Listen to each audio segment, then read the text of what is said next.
জিবরাইল তুমি বলো এদেরকে কেন এই ধরনের শাস্তি দেওয়া হচ্ছে? তখন আল্লাহর নবীকে জিবরাইল বলছেন, আল্লাহর নবী আপনি আরো সামনে বাড়ুন, সামনে অগ্রসর হন, সামনে অগ্রসর হন। সাহাবীদেরকে বলছেন আমি যখন সামনে অগ্রসর হলাম, আর অগ্রসর হওয়ার পর দেখতে পেলাম যখন অনেকটা দূর চলে গেলাম, দেখতে পেলাম একটা রক্ত দুর্গন্ধময় যুক্ত রক্তের নদী, সেইখানে যেন মানুষ সাঁতার কাটছে।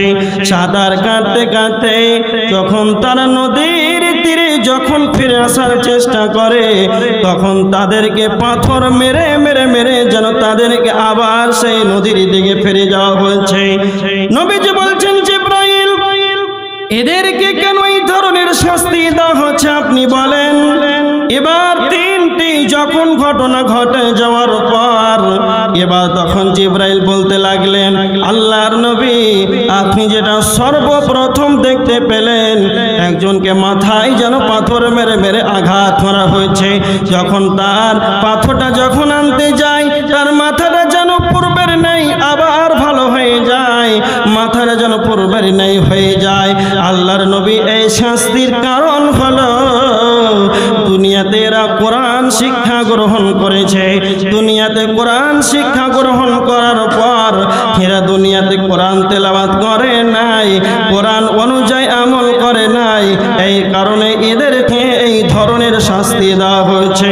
তার মানে যারা আলেম ওলামা আছেন এদেরকে শুধু এই হাদিসটা মানতে হবে এটা নয়, সকলকেই আমল করতে হবে।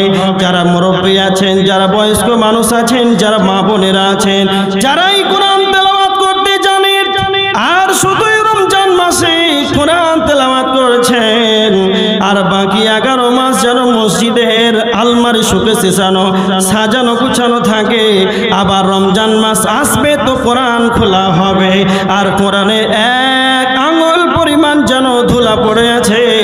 এই রকম যদি আপনার চরিত্র হয়, যদি এইভাবে কোরআন জানার পর কোরআন পড়ার পর যদি আমল যদি না করেন, তাহলে এই ধরনের শাস্তির সম্মুখীন করা হবে।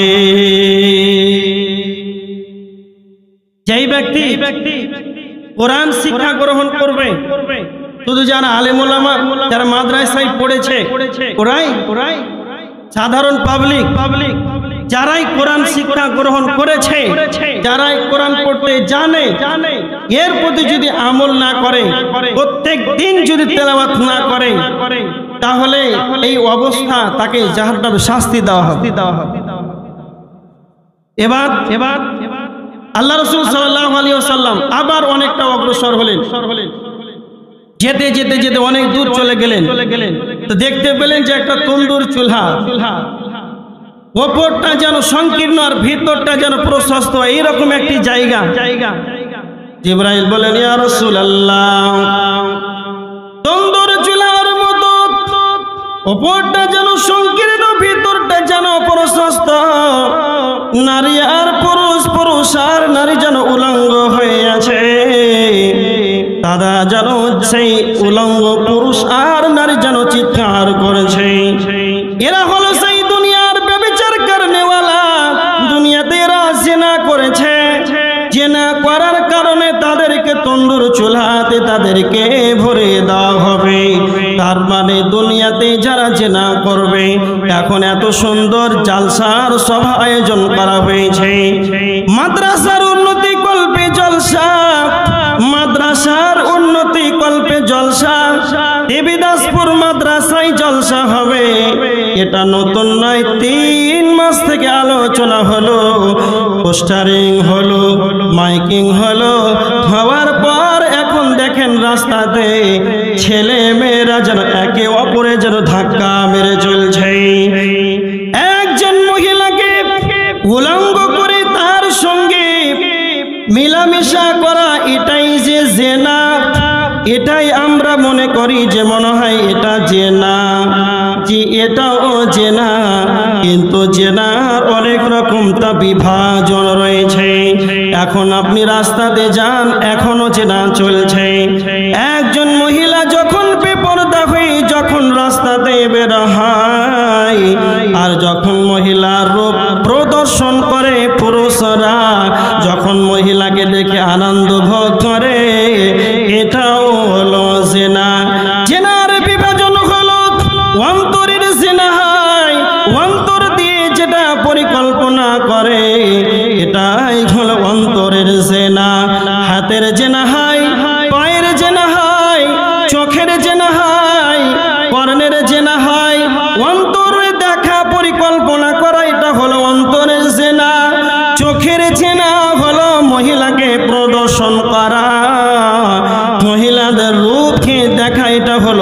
চোখের জেনা, হাত দিয়ে ধরো এটাও হলো হাতের জেনা, পায়ের জেনা হয় পা দিয়ে অগ্রসর হওয়া, জালসা ছেড়ে বেলাতে যাবে পায়ের সাহায্য নিয়ে যাবে, মহিলাকে ধাক্কা মারবে, এটাও হলো জেনা।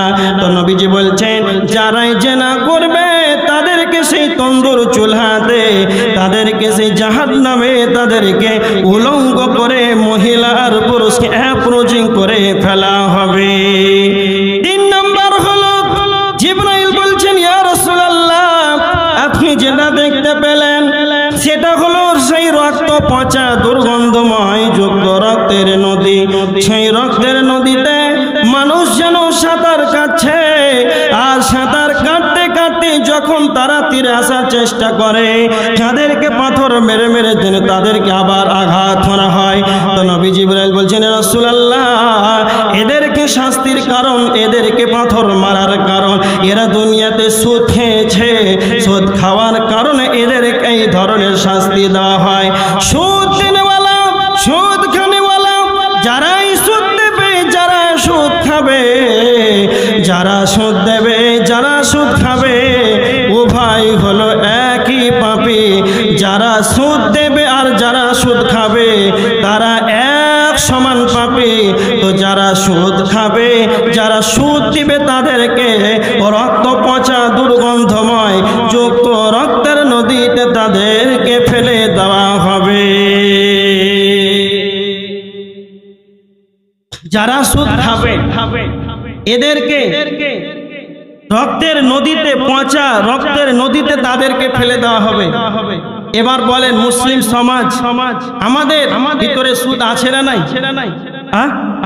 আছে না নাই? আছে, আছে। সুদ এর 70টি শাখা আছে, তার ভিতরে 70টি সবচাইতে নিম্ন স্তর, সেটা হচ্ছে মায়ের সাথে জেনা করা যেরকম গুনাহ, সুদ খেলে সেটা গুনাহ। একজন সুদখোরকে যদি বলা হয় যে আপনি সুদ খাচ্ছেন, আপনি সুদখোর, অতটা মাথায় নিবে না, আরো ভাববে অহংকার করো আমি সুদ খাচ্ছি মানে আমি বড় লোক। হ্যাঁ, এটাই তো মানুষ মনে করে যে আমি সুদ খাচ্ছি আমি মনে হয় বড় লোক, আমি সুদ খাই, সে আরো অহংকার করে। এবার তাকে যদি বলা হয় এই জেনাখোর, কথাটা খুব ভালো করে বুঝে, সুদ খেলে যা গুনাহ হয় তার 70টি ভাগের নিম্ন যেটা, সেটাই হচ্ছে মায়ের সাথে জেনা করা। তাকে যদি বলা হয় এই জেনাখোর, তাহলে সে রাখবে না? রাখবে না?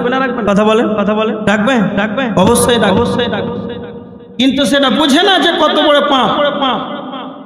তো এবার বলে জাহান্নাম যাওয়ার কারণ, জাহান্নামে যাবে কিনা? তো মানুষ যাবে।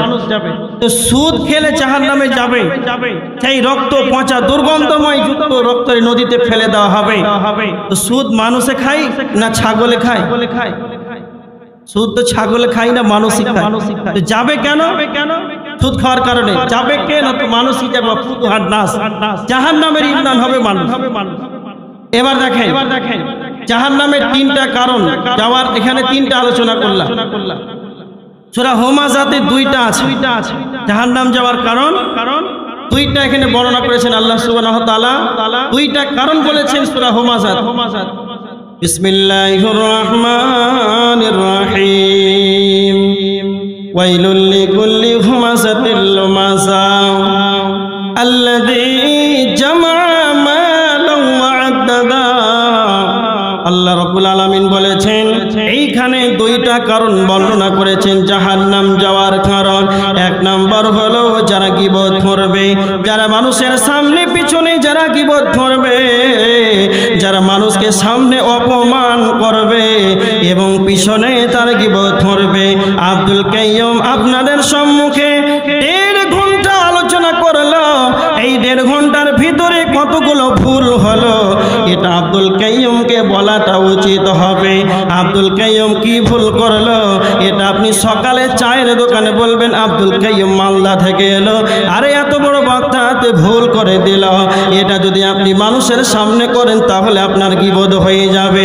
যারা এই মানুষের সামনে পিছনে মানুষকে গীবত করবে, মানুষকে অপমান করে দেয়। 2 নম্বর হলো আল্লাযী জামা মালান ওয়া আদ্দাদা, সাজিয়ে রাখবে, যারা মালকে জমা করে করে রাখবে, আর সে মনে মনে ভাববে ইয়াহসাবু আন্না মালাহু আখলাদা, সে মনে মনে ভাববে মাল আমার চিরকালের সঙ্গী হবে, মাল আমার চিরকালের সাথী হবে। তার মানে যারা মালকে জমা করে করে রাখবে, যারা মালকে গুনে গুনে রাখবে আর মনে মনে ভাববে ইয়াহসাবু আন্না মালাহু আখলাদা, সে মনে মনে ভাববে মাল আমার চিরকালের তার সঙ্গী হবে। আল্লাহ বলেছেন কাল্লা, কখনো নয়, লায়ুমবাতাতনা ফিল হুতামা, তাদেরকে অচিরেই হুতা নামক জাহান্নাম, তাদেরকে হুতামা নামক জাহান্নামে নিক্ষেপ করা হবে। তো আমার আল্লাহ বলেছেন ওয়ামা আদরাকা মাল হুতামা, আপনি কি জানেন হুতামা নামক জাহান্নামটি কি? নারুল্লাহিল মুকাদা, সেটা হলো আল্লাহর প্রজ্বলিত আগুন। যারা মানুষের সামনে পিছনে যারা গীবত করবে আর যারা মালকে জমা করে রাখবে, তাদেরকে হুতামা নামক জাহান্নামে নিক্ষেপ করা হবে। তাহলে জাহান্নামে যাবে কে? না তো মানুষই জাহান্নামে যাবে। এই দুইটা কারণেও মানুষ জাহান্নামে চলে যাবে। আল্লাহ বলছেন যে তোমরা কি তা জানো সেই জাহান্নাম হুতামা নামক জাহান্নামটি কি? সেটা হলো নারুল্লাহিল মুকাদা, সেটা হলো আল্লাহর প্রজ্বলিত আগুন, আল্লাহর জ্বালানি আগুন। একটা কথা মনে রাখবেন, আপনার আমার জ্বালানি আগুন আর আল্লাহর জ্বালানি আগুন এর মধ্যে পার্থক্য রয়েছে। তার মানে আপনি যদি একটা আগুনকে জ্বালান, দুনিয়ার আগুনের চাইতে জাহান্নামের আগুনের 70 গুণ বেশি তেজ রয়েছে। সেটাই হলো আল্লাহর প্রজ্বলিত আগুন। কেমন আল্লাহর প্রজ্বলিত আগুন? দুনিয়ার আগুনের চাইতে 70 গুণ বেশি তেজ। কেন? এখন যদি আমার ডান দিকে পেট্রোল ডিজেল কয়লা কেরোসিন কাঠগুলো নিয়ে আসেন, এইখানে একটা আগুনকে তৈরি করা হোক, এইখানে যদি আগুনকে তৈরি করা হয় আর এই আগুনের ভিতরে আমার আপনার জ্বালানি আগুনের ভিতরে যদি একটা মানুষকে ফেলে দেওয়া হয়, তাহলে তার প্রথমে তার চামড়া পড়বে, তারপর ফুটতে ফুটতে তার মাংস পড়বে, তারপর তার হাড় পড়বে, তারপর তার কলিজা